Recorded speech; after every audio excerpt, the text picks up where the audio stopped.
Hello, everybody, and welcome back to season 3 of Mindclickers, where it's time to click both heads in 2021.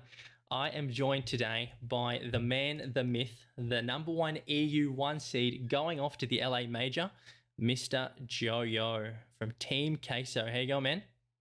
Yo, what's up? I'm doing great. I'm Yeah, having a good day. How are you? I'm doing well, man. We're off to boot camp tomorrow evening, so things have just had a bit of a reality check. I think yesterday it's like, hang on, this is actually going to happen. Back to the boot camp again. So looking forward to it. Things are getting in order, and things are going good. How are you looking forward to it all? I still can't believe it. It's not processed in my brain. I don't think I'll really understand what's going on until we get there, but Mm-hmm. I'm still really excited even so. 100%. It's going to be such a good time, especially because it's your first land, right? Yeah, it's my first RLCS land. I've done small lands in the UK before. I've done two, but Mm-hmm. nothing close to this size. Awesome. We'll get into all that juicy details a bit later on. But I guess what we always do on Mind Clickers is we start off with a bit of a background arc, sort of like in an anime, how you have like the main character's intro arc. So I guess where does everything start for yourself in regards to Rocket League? Take us back. I mean, I started Rocket League when I was 9 years old, Mm-hmm. and I actually got introduced to the game by my dad. Wow. It was free on the PS4 store, I think, and I used to play split screen with my dad for like a year or so, and then it released on Xbox, which was where I played, and that's when I started fully grinding and where I really wanted to go pro and everything. Dang. And when did you make that transition from Xbox to PC? I believe it was January 2018. It Mm-hmm. was I think it was after Christmas because I had money from Christmas and Right. because my birthday is also on Christmas, I had a lot of money saved up and I got a PC and that's when I started fully going for everything and everything seemed to sort of like set into me. I wanted to fully pursue this. 100%. I love that. Um, when did you, I guess, have that realization that, hang on, this can start to become something? You know, the hours I'm putting in is gradually building up. There's a real chance that I can make something out of this. I had small moments when I was like younger, around 13, when I was playing six mans. Mm-hmm. And I think I promoted to rank A, and I was in rank A, and at the time, 6 months, well, it wasn't very important, but it was way more important than it is now. Mm, And I had small moments there where I knew I had potential and I knew I could be good enough, but I didn't really set into like how good I knew I could be until I first started trying out with people like Rise and Vetera. That's when I fully realized, like, this is a big thing. We can do really good now. It was like very recent, to be honest. mm. Dang, I love that. It's such a nice, I guess, aspect to be able to find teammates as well that are willing and sort of have that own designated drive as well, similar to yourself, right?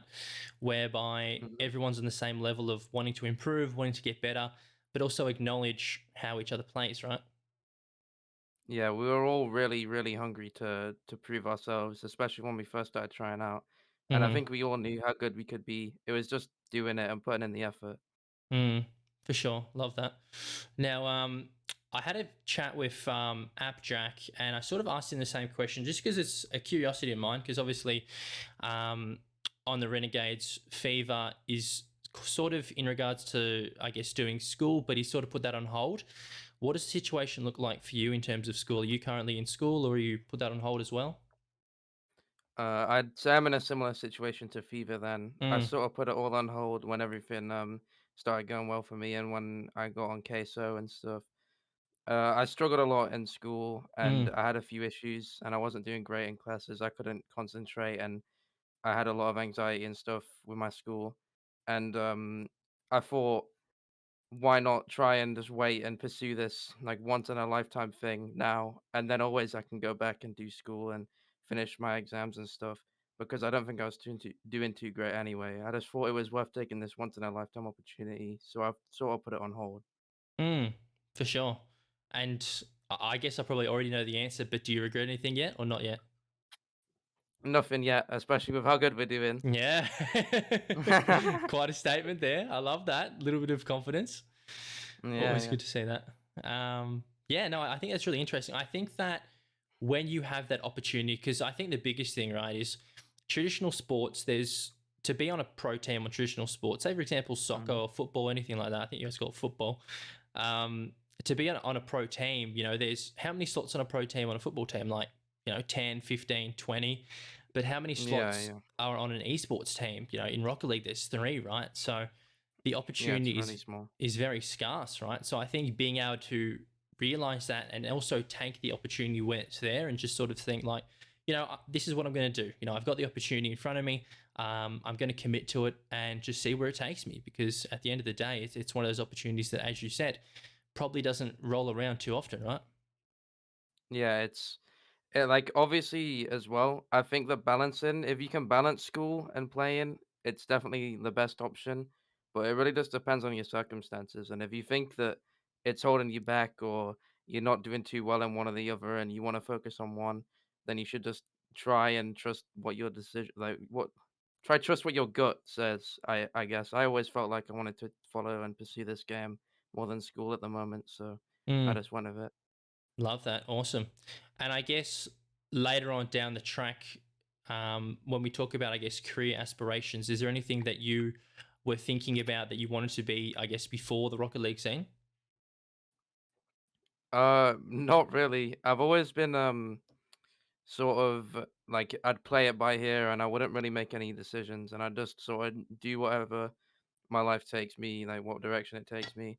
The only Mm-hmm. thing I really focused on was like the stuff I liked. So I Mm. used to play football or soccer as you call it, and when I was younger, Yeah. and I sort of fell out of love with it, and then I found this game, and like it wasn't a decision I fully made. It's just something I like to do, and when it's something you like to do and you get that opportunity, I feel like it's just worth taking sometimes. 100%. I completely agree, man. Definitely. Now, you mentioned a little bit earlier when I mentioned tournaments that you played in a few UK tournaments um, around the scenes. What was that like? I guess take us back to the first tournament that you thought about entering and then that whole process. For LANs, I played a small event called Epic LAN and Mm-hmm. Insomnia Okay. gaming festival. I think Insomnia is quite a well-known thing. Mm, Um, I played Insomnia first, and I wasn't any like great player or anything. I was okay. I was in like the bubble scene, mm, and I just played with friends who I was also like similar level to, and we took it seriously. But it was also just for the experience of meeting each other and stuff, and like it's the gameplay sort of took a back front. But the earlier tournaments I played in, the most important one I think was probably playing with Jorias and apparently Jack in it was called Rising Stars. That was the first big tournament I ever played in, and mm. that was crazy. Yeah, wow. Was that, I guess, at that time, were they at the same sort of level of you or were they sort of around the same skill gap?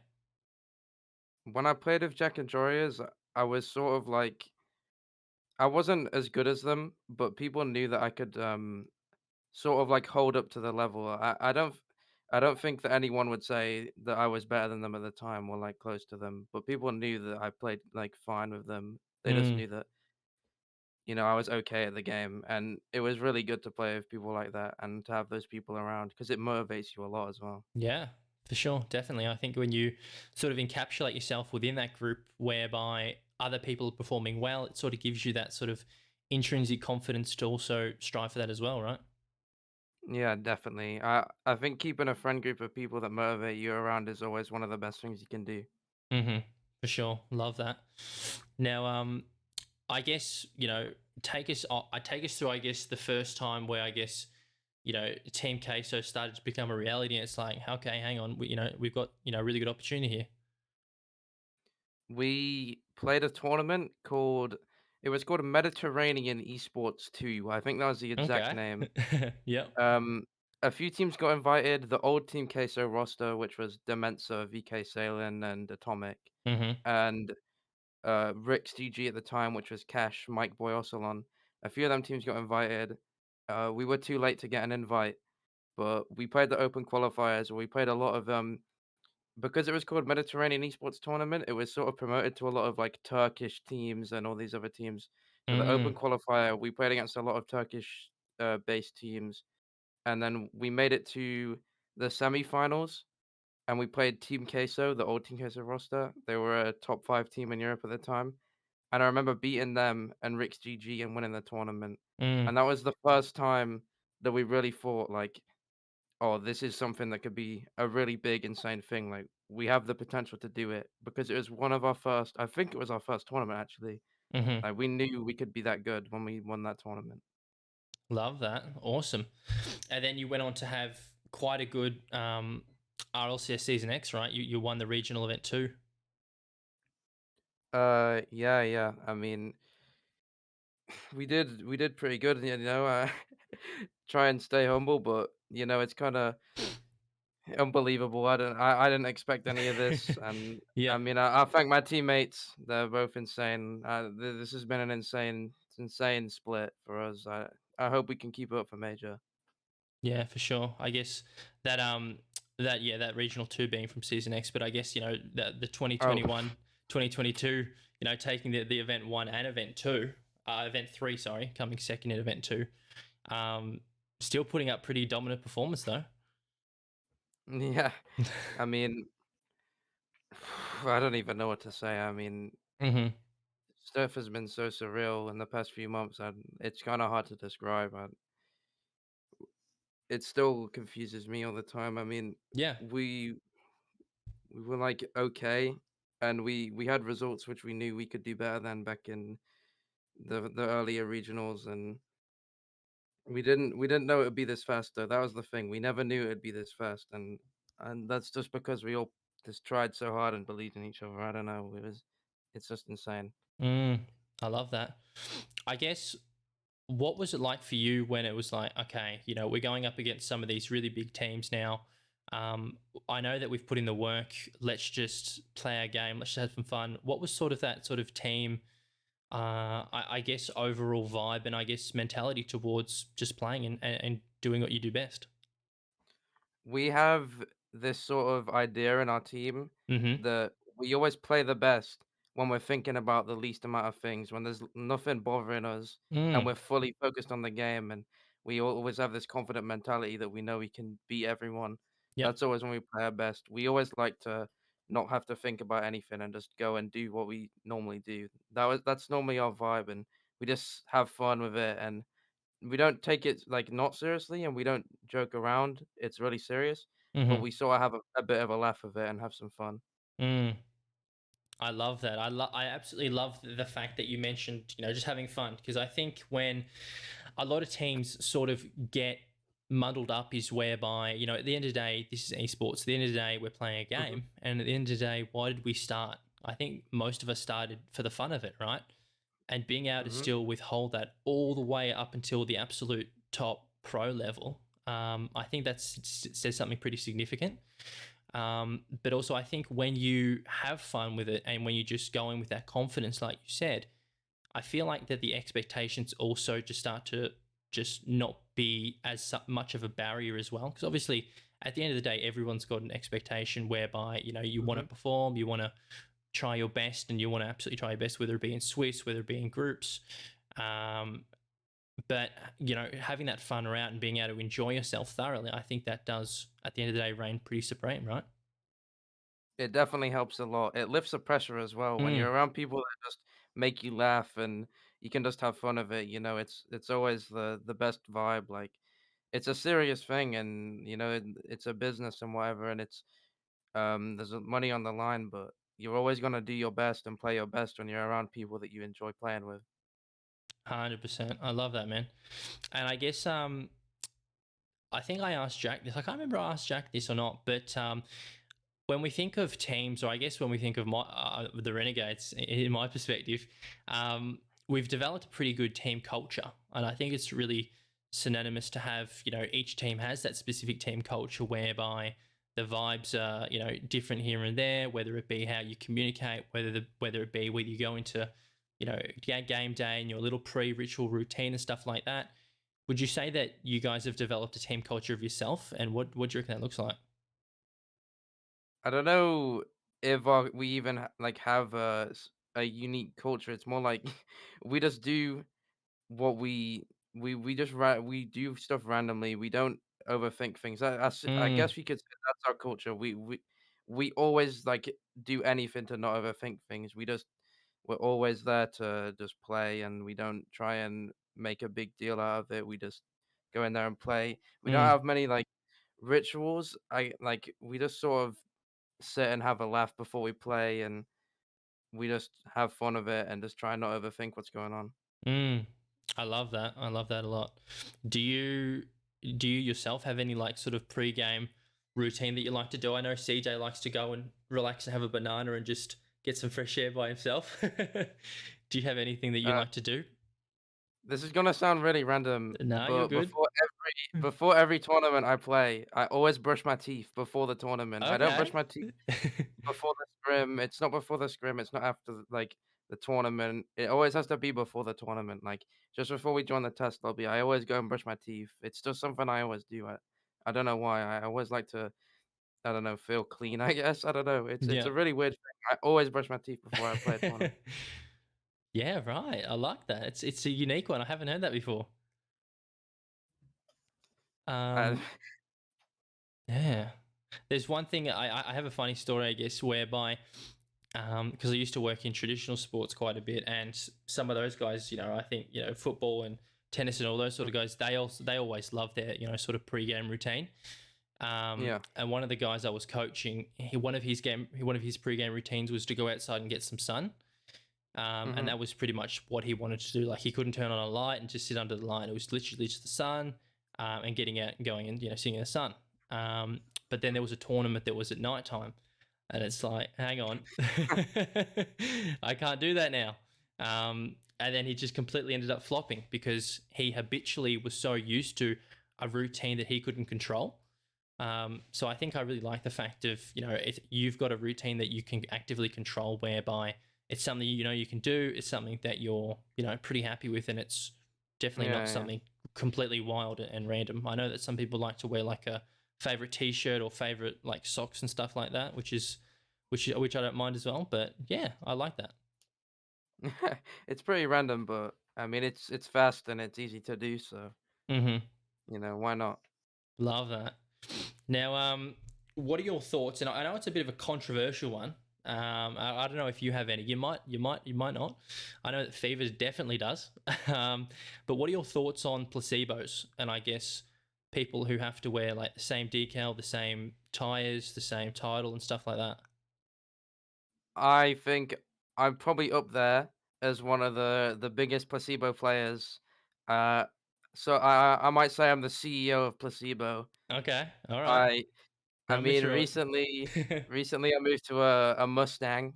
I just like how it looks. It feels good. It's the exact same hitbox as an Octane, Okay. but I just prefer it sometimes. I mean, there's just random things, like, I can't use certain paint finishes on certain decals, Mm-hmm. certain, like, wheels with certain paint finishes.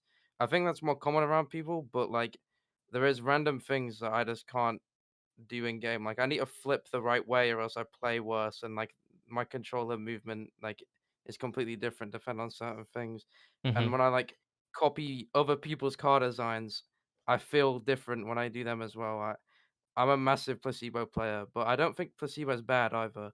I Mm. feel like if you can control it, because some people feel like it's a negative thing, Yeah. but if you can control placebo and it makes you better, I don't see why there's a problem with it. You just Mm. have to keep control of it.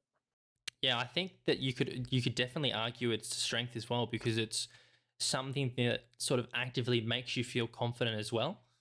It's Mhm. like, oh, I've got my, good decal on, I've got my good, tires on or whatever it may be. And it's sort of just like that sort of indirect confidence booster, if you know what I mean. Yeah, 100%. I like that. So is that confirmed we're going to see at the LA Major a Mustang? I wouldn't say confirmed, but as it's looking right now, I won't be surprised if I use it most of the tournament. Whip it out. Love that. Hey, I'm not surprised. Kami mentioned it so many times, and I'm surprised he didn't do it, but he was this close to whipping out the F1 car in Sweden. I actually haven't got that F1 card. That's the only one I don't have because I remember it was 2,000 credits, and everyone told me that the hitbox is weird or something, or that it's too small, and Yeah. I just didn't buy it. That's the only one I didn't get.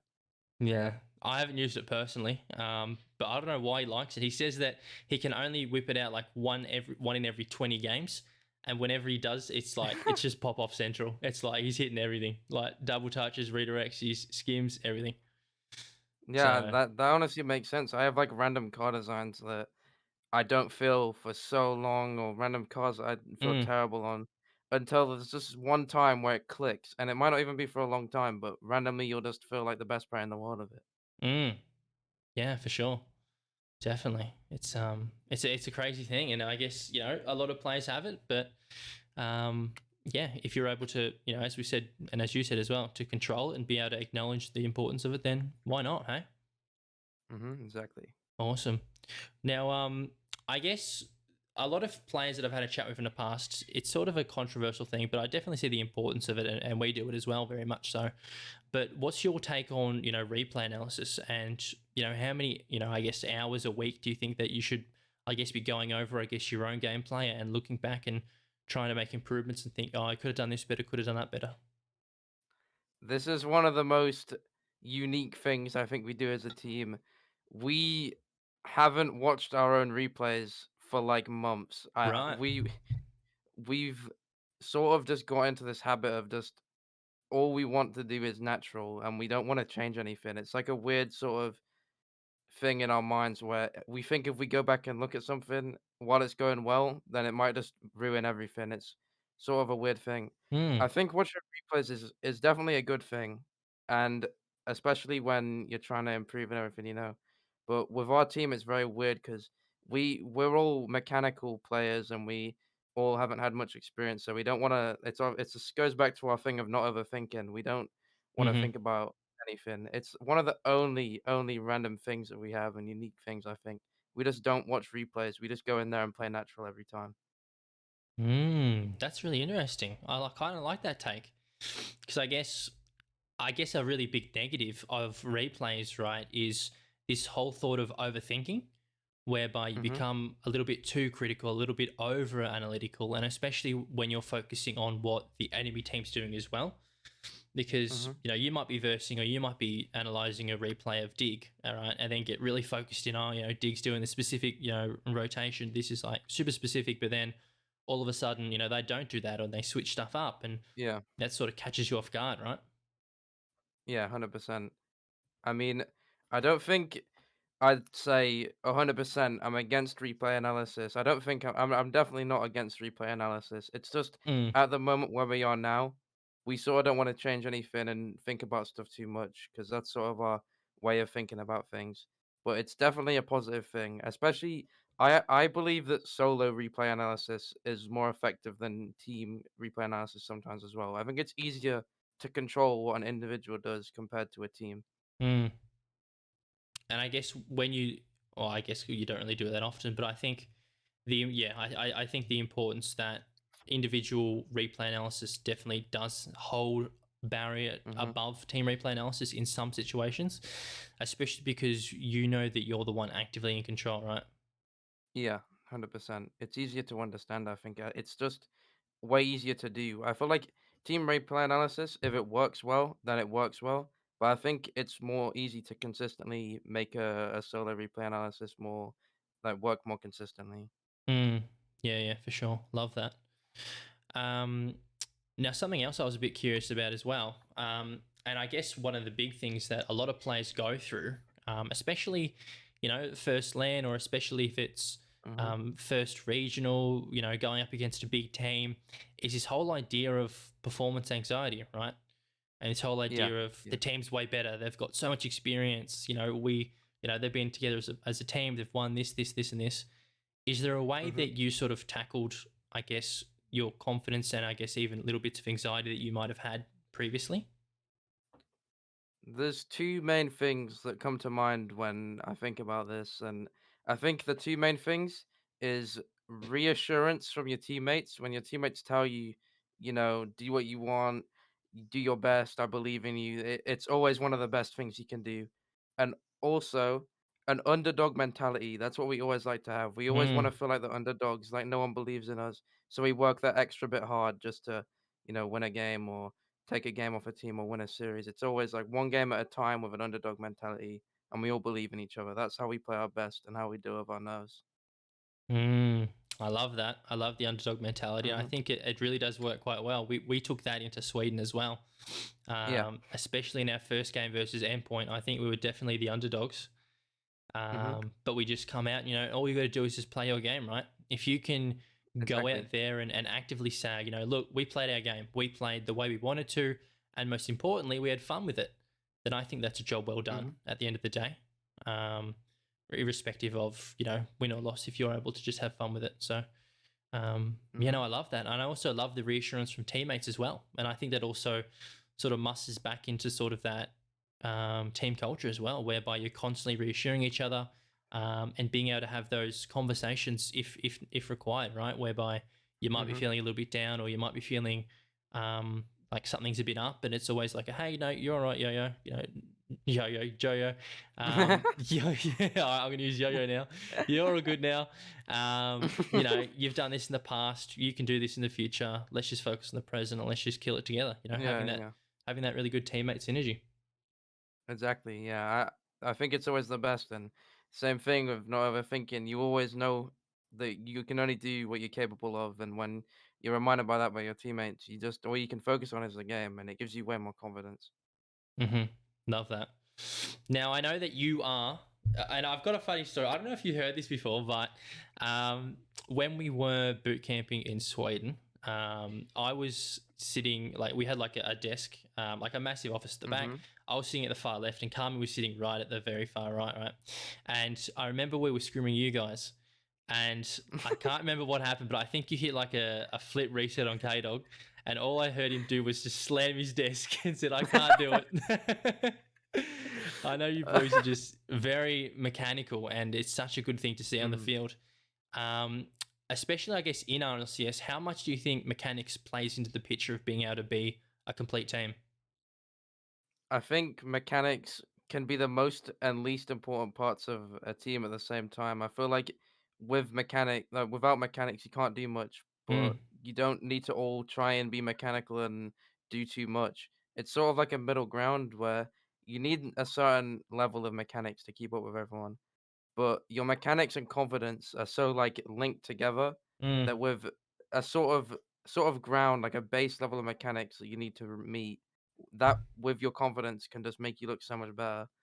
Like we're a mechanical team, but we don't try and overdo it, and we don't do like quad flip resets and all these like random things. But like it's always about confidence and knowing you can beat people. Like you're always faster when you're confident, and your mechanics will just look good if you're just confident in yourself and you're good enough. I mean, most pros are good enough anyway. yeah, I love that. I love that sort of take to it. In Mhm. regards to, I guess, practicing specific mechanics, do you think there's any ways that are better than others?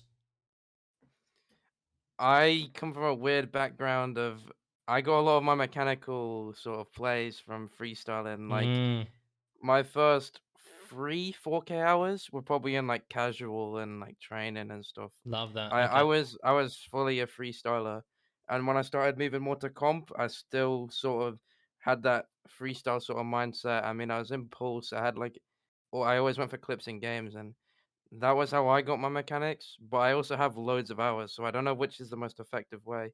I Mm, feel like twos is definitely a good way to do it. A lot of newer players sort of coming up. I mean, Vatira included. A lot of them just play twos, and when you're in a lobby where you get given space, but it's also fast. I mean, grinding twos and just trying to go out of your comfort zone is, in my opinion, probably the best way to improve your mechanics. mm. I love that. It's a really good take to it. And I think I love the fact that you brought up a freestyle background and just sitting in Mhm. casual, just trying to just hit, whatever you want and just playing around with it. Because I remember when I had a chat with MK, right? Yeah. And he pretty much said that, those who come from a freestyle background will have that mechanics advantage, right? And I think it very much Mhm. does reign true. And Yeah. then I guess being able to combine that and learn just more of the, I guess, whether it be, ones mechanics or twos mechanics, and then being able to just translate that into a threes format. I think if Hmm. you're able to, have that sort of team synergy on top of, everyone being a mech gods, then, you know, you end up like you boys.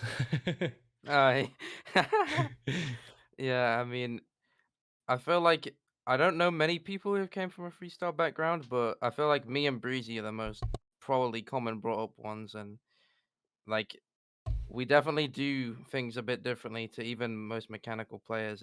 Mm, It's sort of a weird way of doing things, but it's like we've had to adapt to comp more. I mean, hmm Breezy was less of a freestyler than I was. He was more always like comp, but I it's sort of like a similar thing, and like that sort of way of playing it is good, and you probably do get a mechanical advantage at least at the start. But the way to adapt is it takes a lot longer than just twos players and ones players. It's a lot shorter for them, I think. mm. It's sort of a weird sort of way. I mean, me and Breezy have so much time in the game. If you look at Breezy's hours, I think a lot of them are AFK, but he's got like 14K hours, and I've got count Xbox and PC. I think I have 11K, Yeah, 10K. right. Like you definitely have to put in a lot more time to adapt, but if hmm you can, I think it's definitely worth it.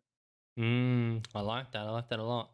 And I like the fact that you mentioned ones. Do you think that those who come from a ones background rather than picking up the game and just playing threes purely have that advantage? Ones is sort of a weird, really weird category to the game where Mm, we've seen so many people get good at the game who started in ones.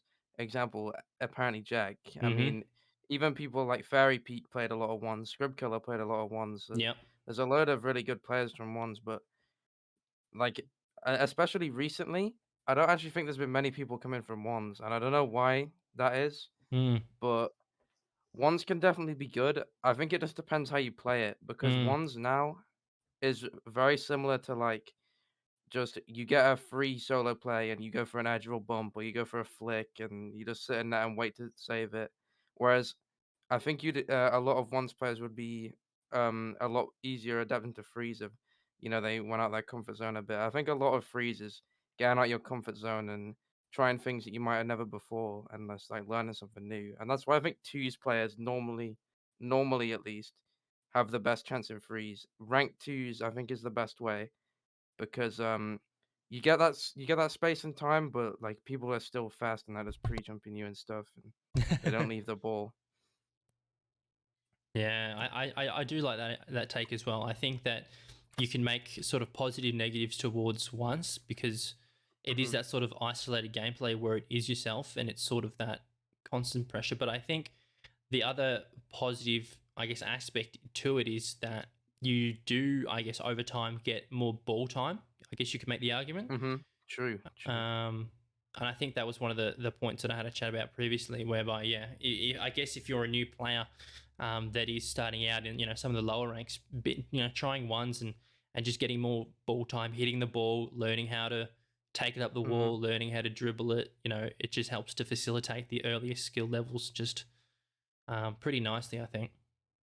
Yeah, I think ones is probably a lot more effective at sort of the lower tier part of the game, like the lower Mm-hmm. ranks and stuff.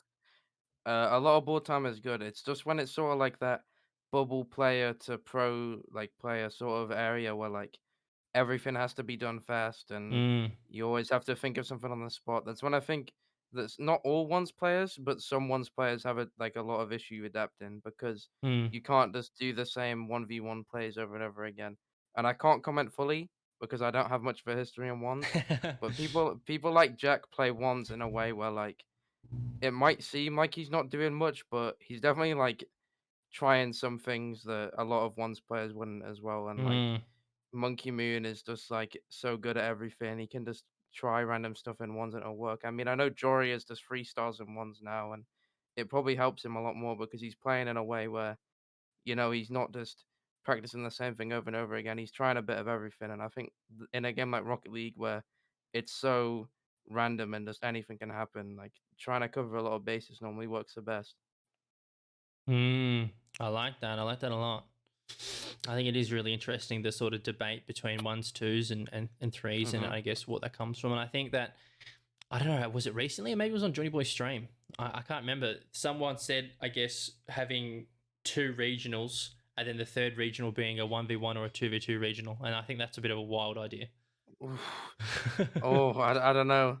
That would be so random. I feel like people would start getting like subs who are like top 20 and ones and like Actual. subbing them in for the. It would be interesting. It would Yeah. definitely be an interesting thing to see. I don't know if I'm with the idea, but it would definitely be interesting to see what happened. Like Mm, maybe a compromise, if that was something that people wanted, would be like the sort of an off-branch thing. It's not a main tournament, but Psionics or not Psionics. Sorry, there's like whoever's sponsoring the tournaments. I don't know if it's Epic. I don't even know, but mm. make some sort of league or just anything. It doesn't have to be as big, but smaller for these like ones and twos players to just play their own mode that they enjoy. Yeah, yeah, for sure. And I think that, I guess on the back end of that, and it's a bit of an obscure question, um, if there was something you could change about the game, what would you change? I know there was conversations about a bigger map. Is that Oof. something you'd be for? What do you reckon? What was it? What do you think a change could be? I think in the position I am now as well, because I've only shortly like got into a place where I'd say we're doing pretty well and Mm, stuff. My mind is fully set on the game staying the same because yeah. I've only just got to a position where I can play at the highest level. Mm, So I find it hard to think of stuff to change that would like be nice in my mind. Like I just want it to be the same at least for this amount, like a short amount of time. yeah. I can understand people wanting like changes and stuff, and I guess you could say the game could get kind of stale or boring to watch, but like just from my position, it's hard to sort of think of anything that would please me at least. Mm. Like maybe they should fix the black screens. I remember I think on land, there was like, someone got a black string 4 times in a row. It was crazy. Yeah, I was doing an in-house private match with people, and it was like you have to change the map, but the person who was hosting was very stubborn, Yeah. and they wanted Manfield Night, and we got like 3 or 4 in a row as well. Like, there's been so many updates, and it's still a thing, and they haven't. At least I haven't seen them speaking about it. I don't know what like it is to fix it, but Mm. like it is crazy. It happens so much. On the topic of maps, I just thought of a really interesting perspective as well. Um, but I just forgot it then. What was I going to say? Oh yeah, yeah. So I guess in here in OCE, some of the guys, some of Hmm. the teams, when they scrim, they change the map after every game. Is that something that happens in Hmm. EU? I think it's Endpoint that do that. Okay. Endpoint and Rise did it for a bit. We don't do it anymore, but when Rise used to host our scrims, Mm, we would and Endpoint, we both did RLCS rotations. It would be the mm, same maps as RLCS, yeah. and I think it does make the scrim more fun, to be honest. I do like that sort of Mm, thing where, but like a lot of teams in EU complain about it. I mean, I guess it depends on the map, but I mean, a scrim of endpoint's always fun because the map's changing and it feels like it feels different. I guess it's different to most scrims where you just on Manfield night every single time. yeah, yeah. I guess, do you think that a negative could be that you get so accustomed to having like, oh, it's Neo Tokyo, this is our map, or hey, it's, whatever map it be, this is the map that we played bad on in scrims. Do you think that by doing that you can develop a bias towards maps? Probably, I think that definitely could be. I know we had a thing where we always knew we would win on Wasteland. That was a thing we had. Yeah. We always knew we'd win when we got on Wasteland. But I think when it was with us, it was more of what game it was in the series. I don't know if it Mm, was the map, but I mean, I guess it would be a bad thing. Even I don't have placebo like that though. I mean, yeah. I guess it depends on the map, but if you're getting like biases to certain maps, I feel like when in RCS they change it every game, it's probably a bad thing to have. Like Mm, you'd sort of need to be the same on every map, or else you're gonna be inconsistent. yeah, for sure. Definitely. Now you mentioned game there, and I guess game score as well. I think within something like a best of seven, the big one and the big mountain that a lot of people have to climb over in different situations, right? Is the whole idea of being 3-0 down and having to reverse sweep. And Yeah, that's a yeah. tough one for a lot of people because it's like, you know, we're right on the bridge. One mistake could sort of just end it all. And I guess, when you're in that situation, what are the thoughts? We reverse sweep a lot, I think, Mm, actually. The regional we won recently, regional three, yep. we were 0-2 in groups, and we were 2-0 down to Vitality in groups. We were one game away, and we took it to five and won it. Mm, I feel like the way we see it is when we're on that game or that part of the series where we're about to lose it, like we just think that everything is on the line and we need to win. Like there's no mm, excuses now. We need to win. I think it's probably because of our underdog mentality as well. Like we need mm, to prove people wrong. But I feel like it's probably a big hurdle for a lot of people because even if they don't show it, I think in a lot of people's minds, when they go down that amount of games, they just give up. And like it might not be like on display and they might not show it, but a lot of people definitely think, oh, it's over. Like we can't bring this back. It's too impossible. Like that's just something that probably would happen to a lot of people. I know it's happened to me at times, not recently, but like I definitely have felt like that at times, even if I haven't said it or anything. It's a really weird way to think about it because I mean, you're still in the game. Like, you might as well show everyone like the most of what you got, what you mm. can. Yeah. No, I really like that take. I think that the most important thing, and the thing that I used to previously stress as well, is the first time you do a reverse sweep, it's sort of like Hmm. we did that. We really mastered that. Yeah, And yeah. then when you're in that situation next time, it's like, hang on, we've been in this situation before and we've done it. So Hmm. at the end of the day, there's no excuse that we can't do it again. And I think being able to Yeah, have that sort of reflection based on previous experiences allows you to really just highlight the fact of, yeah, okay, this is just that situation again. Let's just take it goal by goal. Let's take it game by game. And if we can just do that and take it our pace, then we'll come out on top. yeah.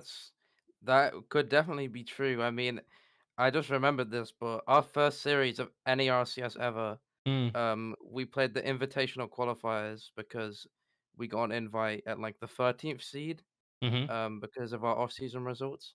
Our first series ever was a reverse sweep, All like right. in all of RCS. It was against Giants, and it was a really long series. The last game was like a 5-minute overtime, and I Dang. feel like it could play a part in it because I can't comment on what it's like to to not know the feeling of a reverse sweep and like because that's where we started. I mean, that was our Yeah. first series in RCS. Like we always just thought we've always had this hunger since we first started trying out that we can do anything. Like everyone doubts us, and no one knows how good we can be except for us. So we need to prove it to everyone, and Mm, that's always been our mentality. And this underdog mentality has always helped us.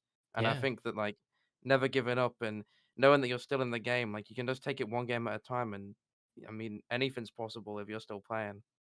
Yeah, exactly. And I think maybe that could have been a blessing in disguise, maybe having the Hmm. first game a reverse sweep and just being able to set that pace. It's like, okay, we did this. We're in LCS. Let's go.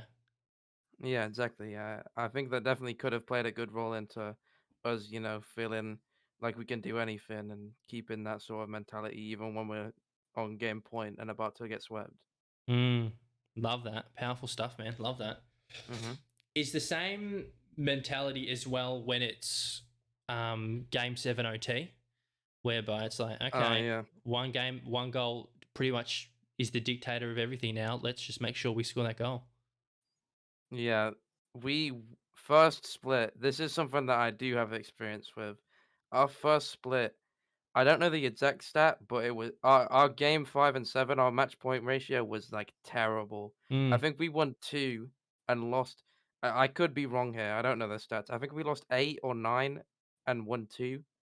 And I just remember after that split, I was so like sad and like not sad in a way that I'd given up, but I just never wanted that to happen again. And I took that like sort of sadness and like being angry and I sort of tried to make it into motivation. And I think we all sort of did that because this split, I think I don't think it's exactly flipped, but we have like a 80% win record in match points or 90%. Mm, And I just think this game is really, really strong on mentality, and I don't know how much of it's gameplay and how much of it's mentality, but you mm, definitely can't have one without the other. yep, love that. That's really good.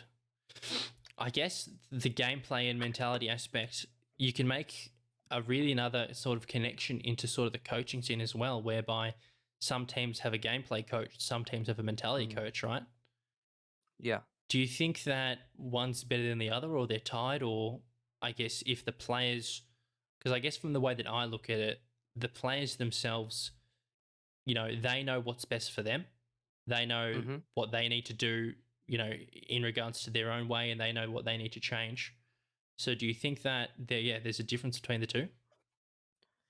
We're in a very similar position to that where us as a free, me, Raz, Vatera, we all trust ourselves to know or to Mm. think that we know what's best for us, and we have Nick, our coach. Shout out Nick. Hey, shout out uh, to him. Let's go.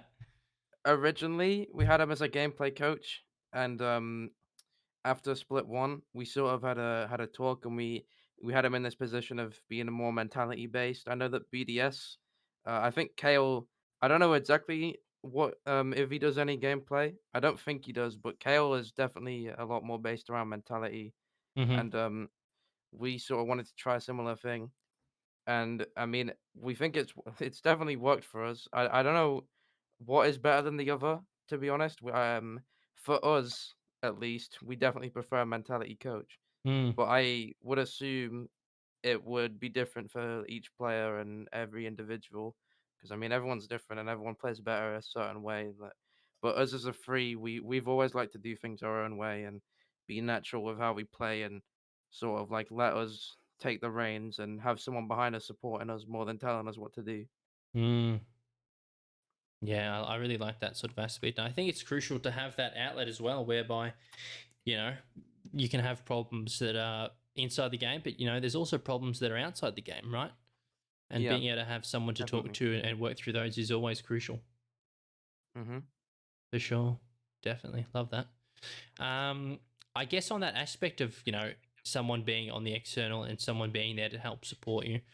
Um, I went through, and I guess quite a while ago, I did a bit of a stream, and it was like an esports research stream.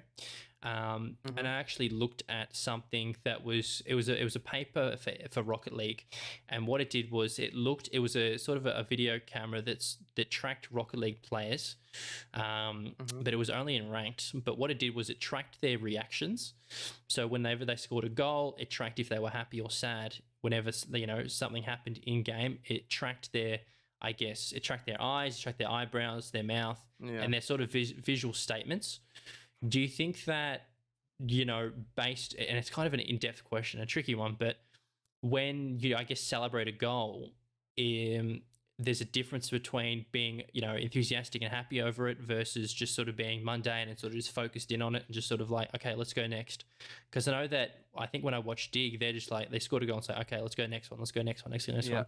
But there's teams that like celebrate that and celebrate that goal.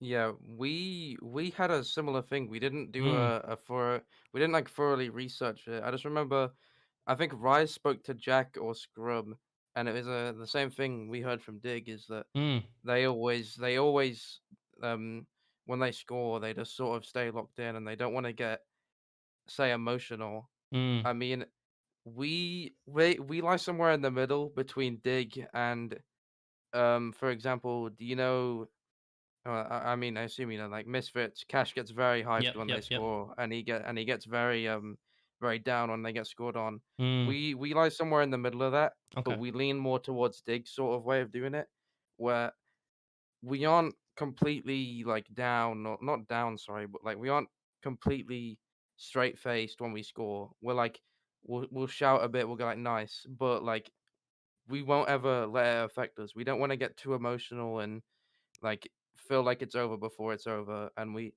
when we get scored on as well, we just try and keep talking. And Mm, I mean, it's sort of somewhere in the middle where if you get too emotional really early into the series when you score, I feel like you can sort of like wear yourself out, and Mm, even though you've got that high point of when you score, that means that the low might be even lower if you're already worn out from getting too hyped and stuff.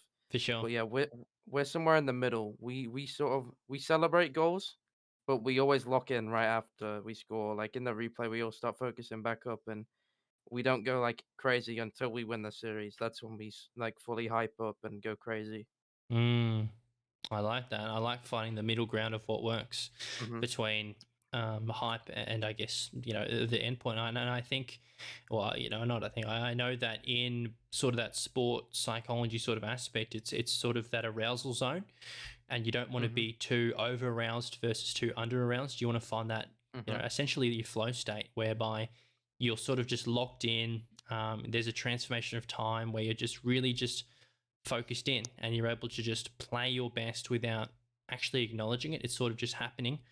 Yeah. Um, and you're just sort of in that zone. But yeah, I think it's really interesting where you see some teams who do scream. Like I definitely saw, and we're guilty of it as well at the major.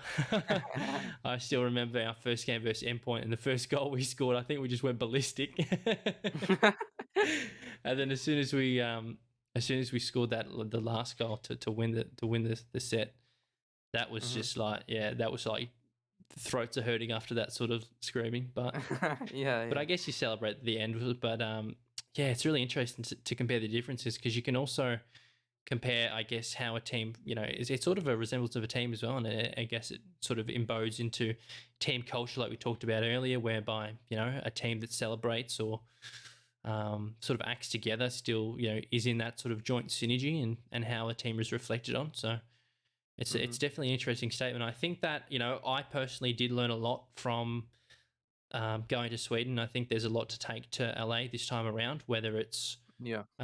being a bit more controlled and just keeping dialed in versus some of the top teams. Because I think that, reflecting back, we absolutely blitzed the endpoint game, but then, well, not really blitzed it, but we won the endpoint game. But I think we Mhm. did wear ourselves out going into the phase game. I think we were still maintaining that high, like the high energy. We did that, Yeah, yeah.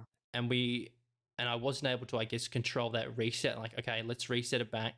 We said that, but I think saying it is very different to doing it. Yeah, So I think definitely, definitely. being able to acknowledge, okay, let's just actually reset now.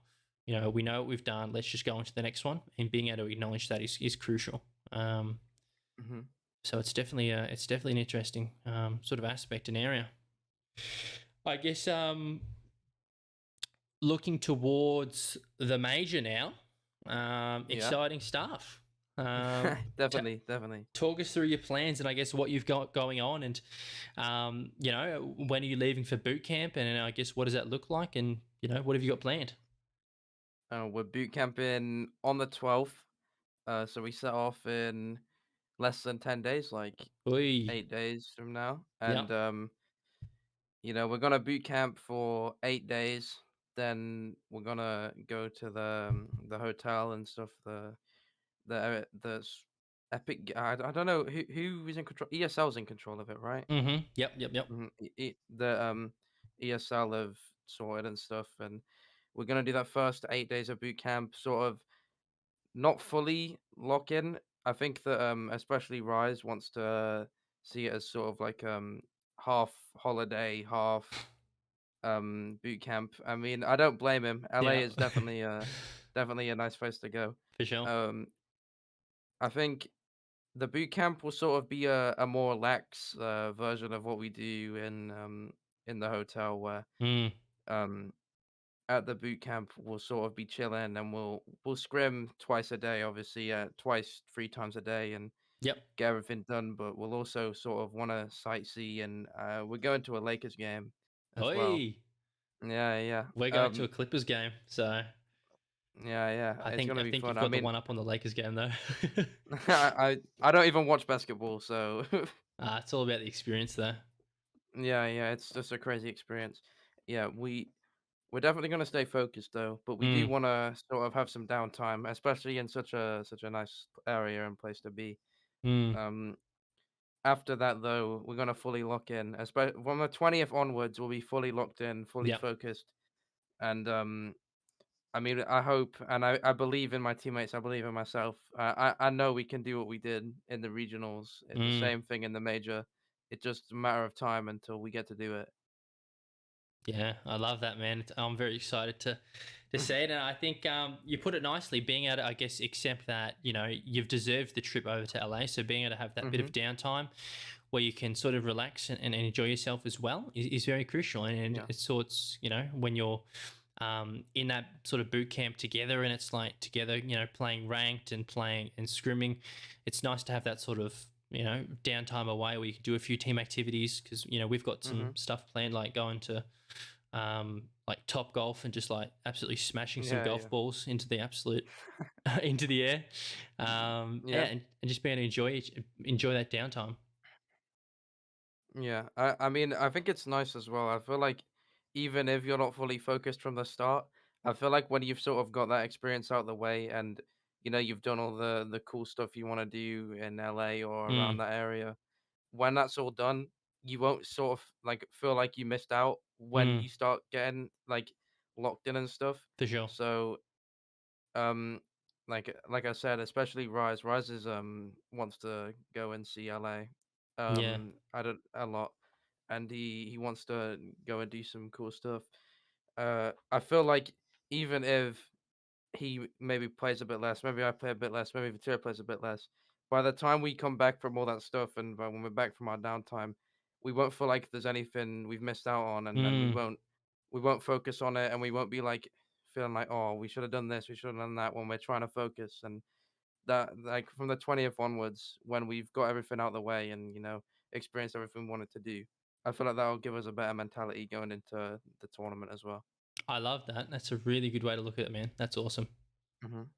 Um, Now this is a bit controversial, and I know what you're going to Yeah. say, but EU versus NA, what are we thinking? EU any day of the week. EU. Are you excited to verse NA? Yeah, it's definitely gonna be fun. I like to especially see mechanical players from other regions and stuff. That's something I always like to see because, Mm, it's nice to make some rivals and stuff, and it doesn't have to be like a public rival and like you trash talk each other all the time. But I yep. like to sort of see who's around, and I like to sort of motivate myself with how good other people are doing, and sort of just try and prove to everyone that I'm better than them all. Like NA versus EU is definitely going to be a fun matchup. I think this time as well, it might be even more intense, Mm, especially because it's in NA's home now as well. They're not in Europe anymore. They're definitely yeah, going to want to win it this time.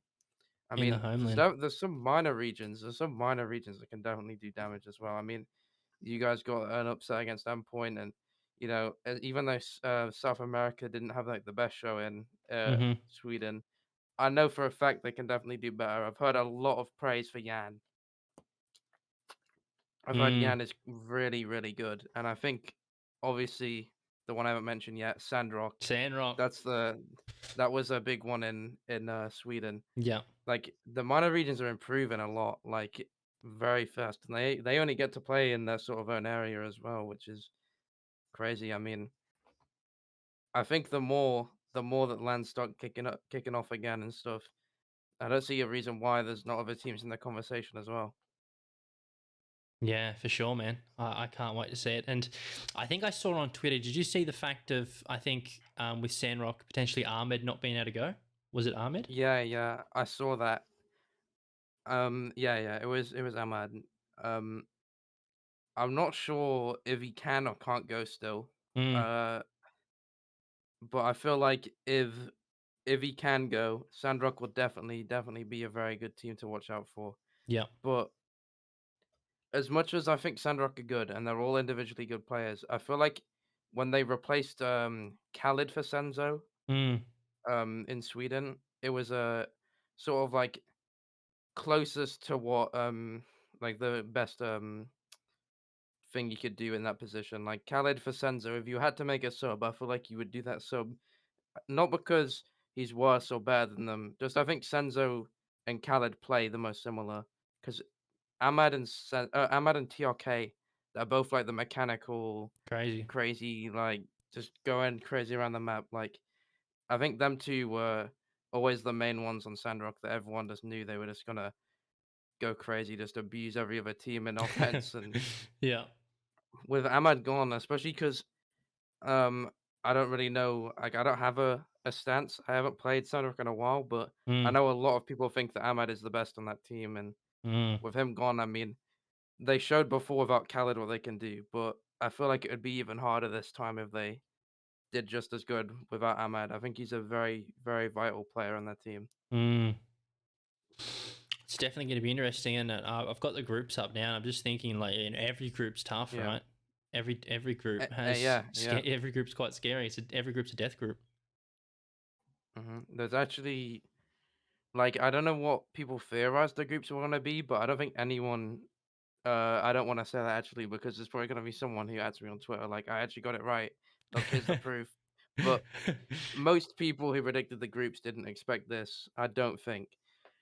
Every group, I think, has upset potential. I think every group has a potential for an upset. Hmm. Like it doesn't matter the scale of the upset, but I think there's a lot of teams that people definitely aren't expecting to win, even if they just are like 60% of a team winning and 40% of another team. I think that still there's going to be a lot of upsets. Like your group, I feel like I mean you beat Endpoint before, like Hmm. why not again? I mean Furia, as I said before, Yan. I've heard a load of praise for Yan. Apparently he's crazy individually. I mean, I think now that he's played a LAN, you never know.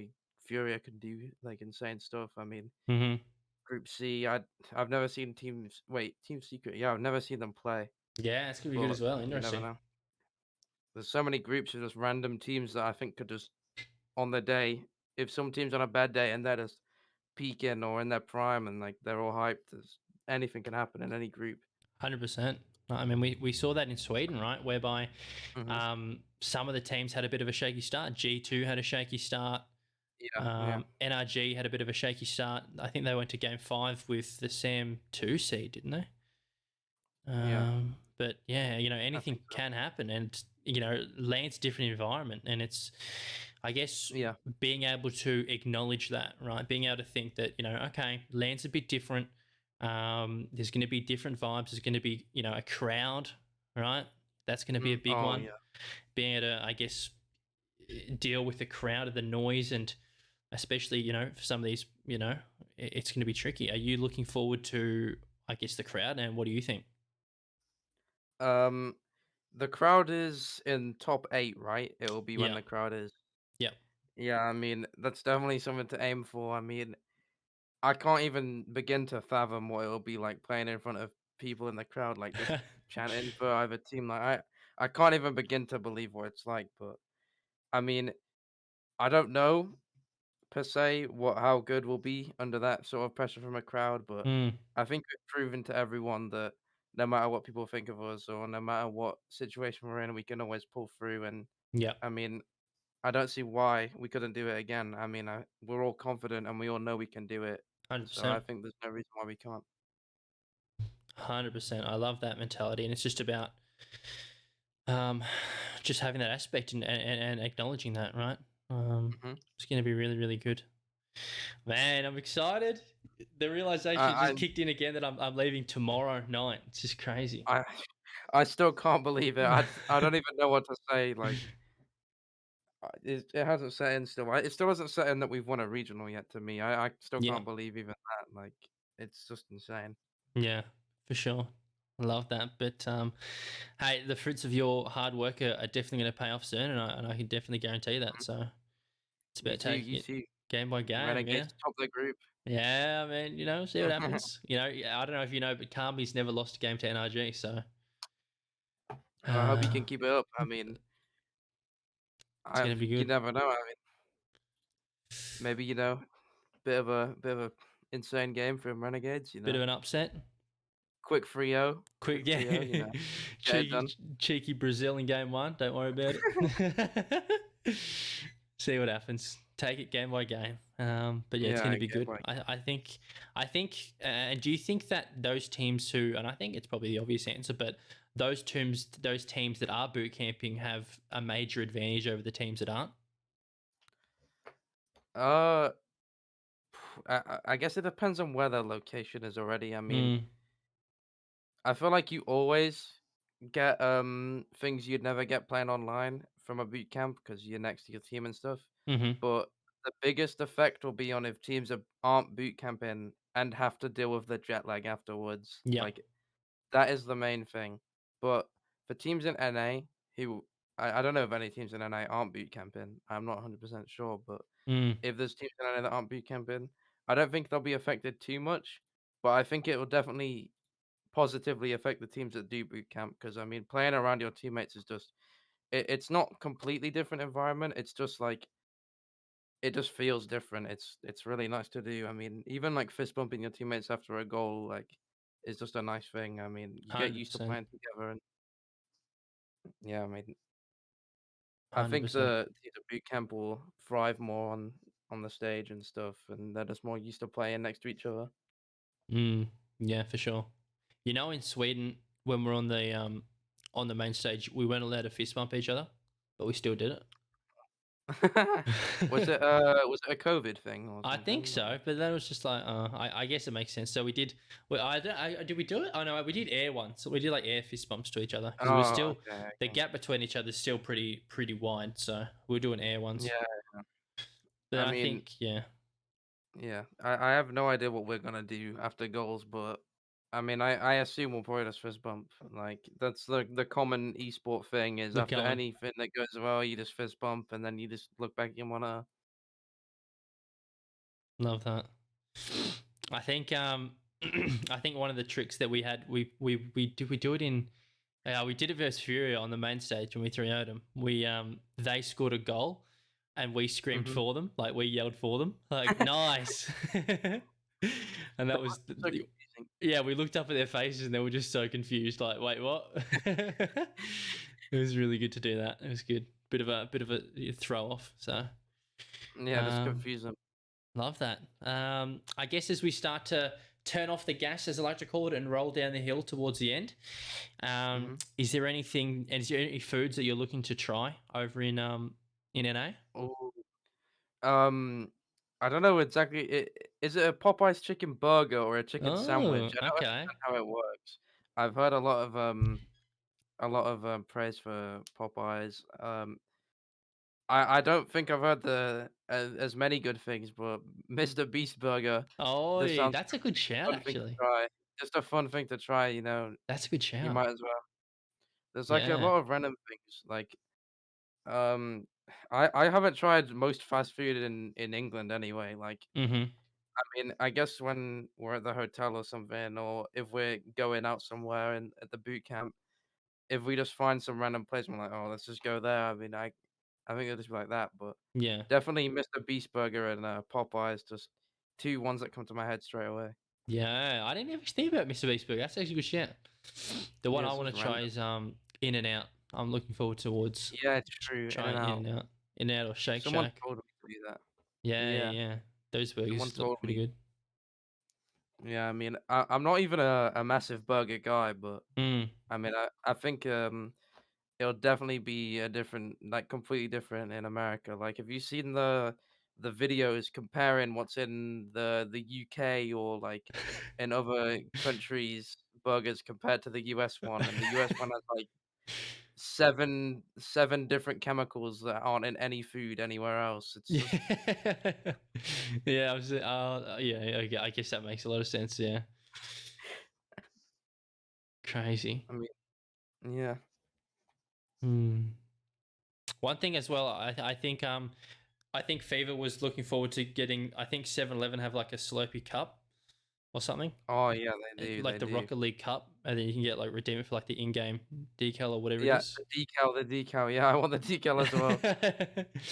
I think I might just have to buy a few cups and then give it to some OCE boys as well. Give the code to some OCE guys. Yeah, yeah, I'll probably do that. I mean, if is it at the same time as the LAN? Like, is it still gonna be a thing then? I mean, Yeah, I yeah. don't know when it lasts though. I think it's. I think it'll still be valid. So yeah, we looked it up. So Okay, yeah, yeah, I think definitely it'd be then, good. because I wanted that decal and I was gonna ask someone in NA to get it for me, but if it's possible at the LAN, then I'll definitely do that. Yeah, yeah, for sure, 100%.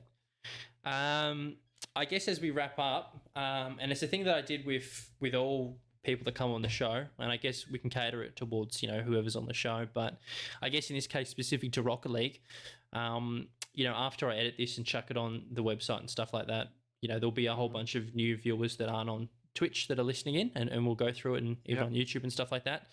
And a lot of those guys that I've received messages from and tons of messages from in the past have been those guys that are low champ, pushing into GC potentially, and looking Hmm. to just take their gameplay to the next level and look to get a little bit better.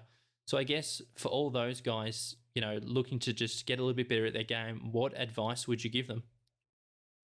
This might be cliche, but to me, it's very, very important. I mean, I said I had 11,000 hours, and I Mm, was never naturally like very good at Rocket League. I started off pretty bad, and I've always worked as like my main goal is to work harder than every pro. And as much as you feel like you might hit a brick wall or you feel like you're not improving, even like there's not many shortcuts to success. yeah. There's not many shortcuts to success. I won't say that there isn't any. There's definitely ways to improve faster but like the main thing is just work hard. It's always the best for muscle memory and just keeping your like mind involved in the game. Like it's very cliche, but the reason it's cliche is because it's true. So Mm.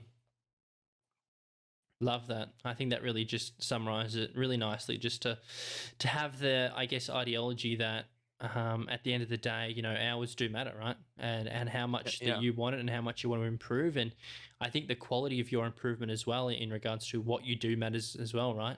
Whether it's just yeah, definitely. sitting in free play for X amount of hours versus actually queuing up and going through the motion. I think they're all important traits that are important to really put into the big picture.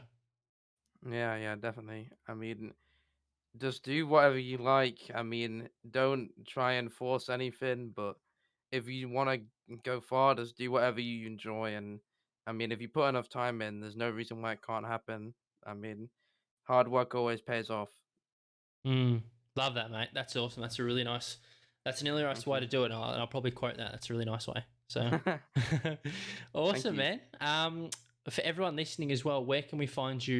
Your Twitch and any of the socials that you use? On Twitter, you can find me at Twitter. That's what I meant. twitter.com/ or sorry, I'll say at Joyokami with Mm-hmm. no spaces. It's two I's in Kami, JoyoKamii. Uh, on YouTube, I will just be called Joyo. You can Mm-hmm. probably find me if you type in Joyo Rocket League. Mm-hmm. And on Twitch, I am Joyo Kami with one I, and that's pretty much all the social media I use. And I barely use Twitch anyway. Mm-hmm. Yeah, I meant to say Twitter at the start, but I said Twitch for some reason. Awesome.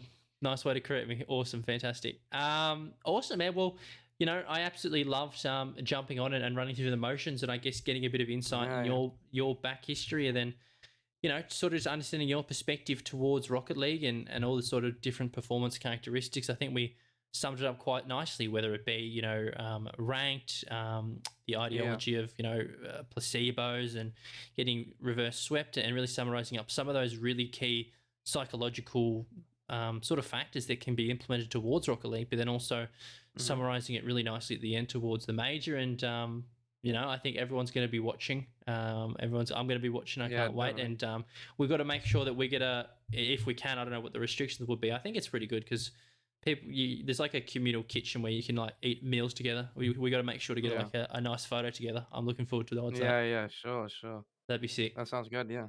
Awesome, Yeah, man. it's awesome. Yeah, well, thank you very much for coming on and enjoying it. And I will look forward to seeing you at the LA Major.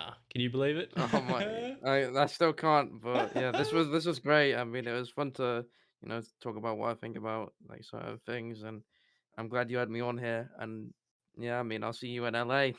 See you in LA, baby. Yeah, yeah. Awesome. Thank you very much for everyone tuning into to this episode. As usual, you can find Mindclickers at mindclickers.com, but then also on Mindclickers on Twitter as well. And my personal profile is coach_LBP. Stay updated with all the Renegades content and look forward towards everything there. Thank you very much for tuning in today's episode, and I will see you in the next one. Bye.